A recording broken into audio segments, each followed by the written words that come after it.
nongeye kubasuhuza abateze amatwi Never Give Up Chat TV. Nkuko twabibabwiye ko tuzajya tubagirirayo ahantu hose tukabafatira amakuru meza kandi yizewe. Niyo mpamvu uyu munsi twongeye nanone gusubira kuri company ya Vision International Company Limited. Uyu munsi tugiye kugirana ikiganiro n'umwe mu bakozi ba Vision International Company Limited wahinduriwe ubuzima kubera company. Uwo tugiye kugirana ikiganiro yitwa Ntibashima Joseph. Uyu munsi niwe tugiye kuganira, tugiye kugirana ikiganiro atubwire uko company yamuhinduriye ubuzima. Twongera kubibutsa gukora subscribe kuri iyo channel yacu kandi mugakora share kugira ngo n'abatari babona akazi bagane Vision International Company Limited. Nge ugiye kubakurikiranira iki kiganiro nitwa Hafashimana Obed. Reka twegere Ntibashima Joseph tugirane ikiganiro atubwire uko yahinduriye ubuzima kubera Vision International Company Limited. Turabanza kubahirize amabwiriza yo kwirinda COVID-19. Murabona ko harimo distance. Ndizera ko muri kumureba neza. Uyu mureba imbere yanjye kuri kamera zacu yitwa Ntibashima Joseph. Ese nibyo? Nibyo. Witwa Ntibashima Joseph. Turagira ngo tuganire ku bijyanye na company ukoramo. Twaje kugushaka kuko wahinduriye ubuzima na company ukoramo yaguhinduriye ubuzima kandi biragaragara wambaye neza bayira. Jewe rero tugiye kugirana ikiganiro nitwa Hafashimana Obed. Ndabanza kukubaza, ese iyi company wegezemo ryari?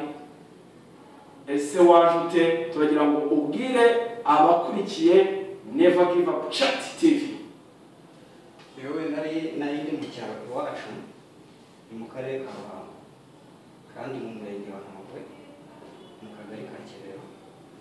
Ubwo rero maze kubona ubuzima bwo mu cyaro bwanze byabaye ngombwa ko njya i Kigali itariki 19 z'ukwezi kwa 9 umwaka wa 2011 maze ndaza nyoboka company. Ni ukuvuga ngo wageze muri company mu mwaka wa 2011 mu kwezi kwa 9. Hari benshi bakeneye kukumva. Gerageza kongera ijwi kugira ngo babashe kukumva bumve uburyo ki company yaguhinduriye ubuzima. Kumhindurira ubuzima nkiva mu cyaro naje ntabwo hari ibintu byinshi ntari nzi.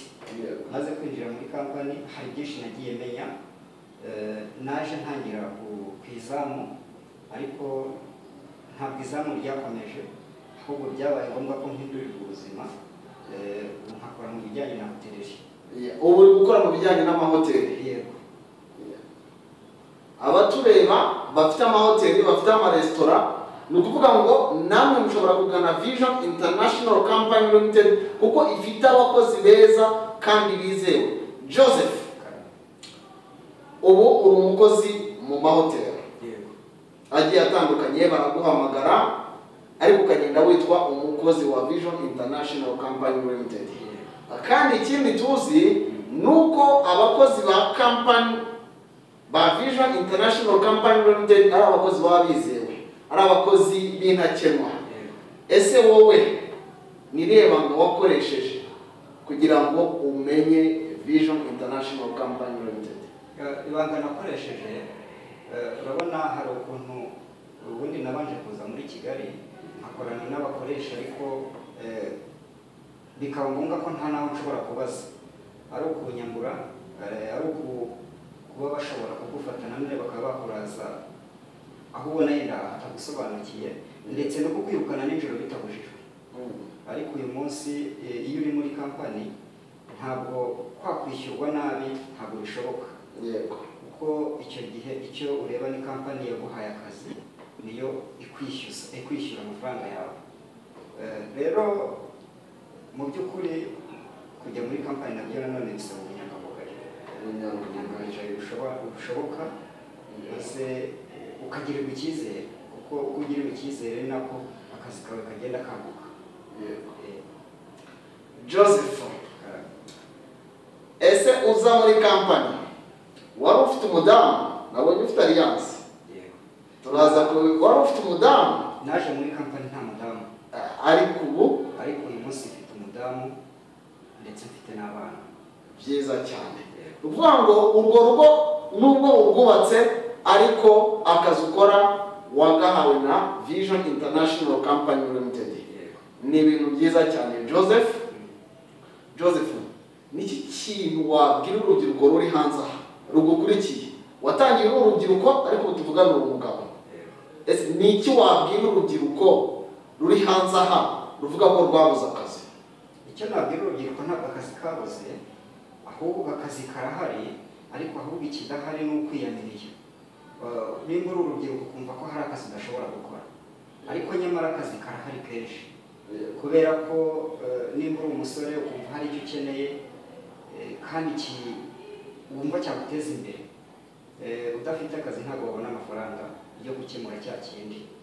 Akazi rero kizewe navuga kujya muri kampani, kujya mu kazi uba wizeye neza ubusugire hari bw'amafaranga yawe, kandi ufite nanone icyizere cyo kudakora ngo wamburwe, icyizere cyo kutajya gukora ngo ugire ikibazo ubure uko ugikemura. Kuko uyu munsi wa none ushobora kujya uri muri kampani, ndavuga Vision kuko niyo mbamo, niyo mbasha kuba nabwira ikibazo kandi kagikemura. Ntabwo uyu munsi ntabwo nabwirwa n'ikibazo gishoboka ari kampani ifite, kuko ishobora guhita intabara.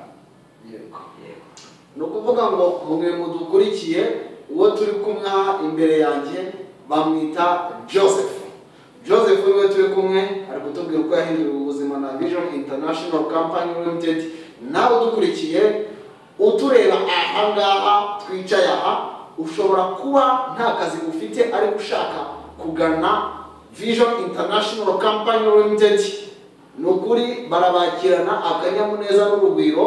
Joseph yamuhinduriye ubuzima bigaragara, urabona ko ari umugabo ushyitse, kandi ikindi yaje umusore ariko yahinduriwe ubuzima. Nta kindi rero nababwira ni ukugana Vision International Company Limited. Tuzi neza ko izabahindurira ubuzima nk'uko nabibabwiye mu kiganiro cyashize twagiranye n'umuyobozi wa Vision International Company Limited.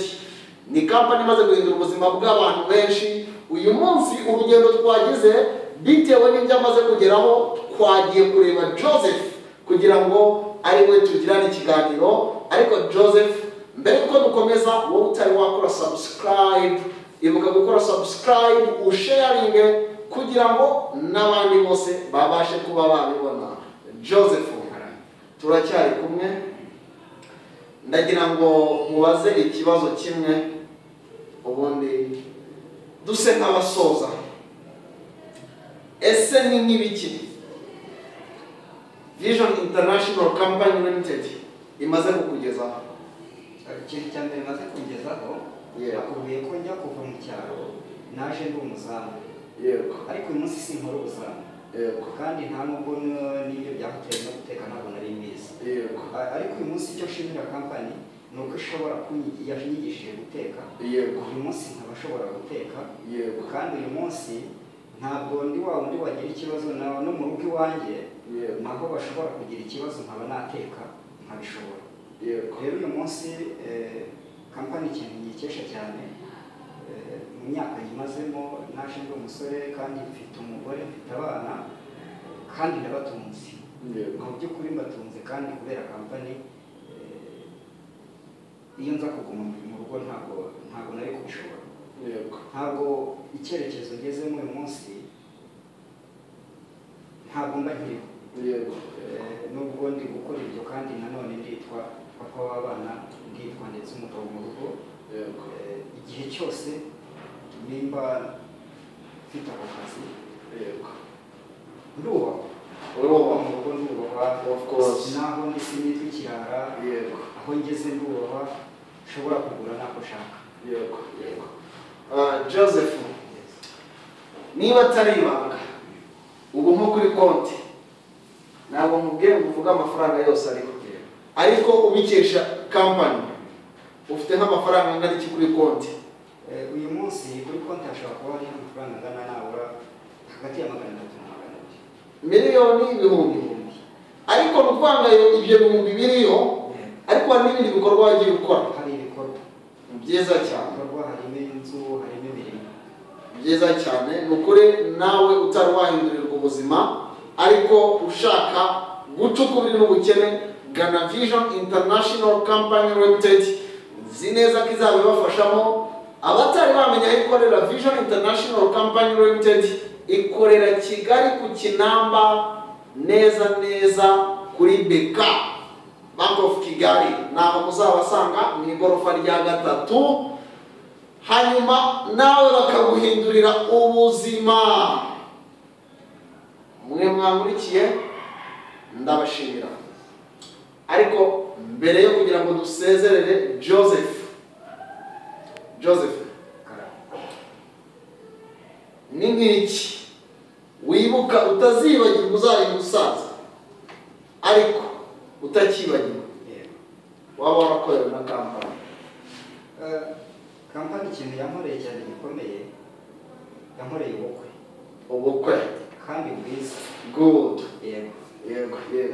Kuko uretse n'ibyo nayo nkesha kujya kurambagiza, kuko iyo nza kuba hari icyo nishinjaye cyangwa se ntari bwuzuze, ntabwo umufasha wanjye nagiye kurambagiza mba naragiye kumurambagiza, kuko hari kuba no kwitinya gushoboka. Yego. Ariko kampani yagukoreye ubukwe, yankoreye ubukwe kandi bwiza.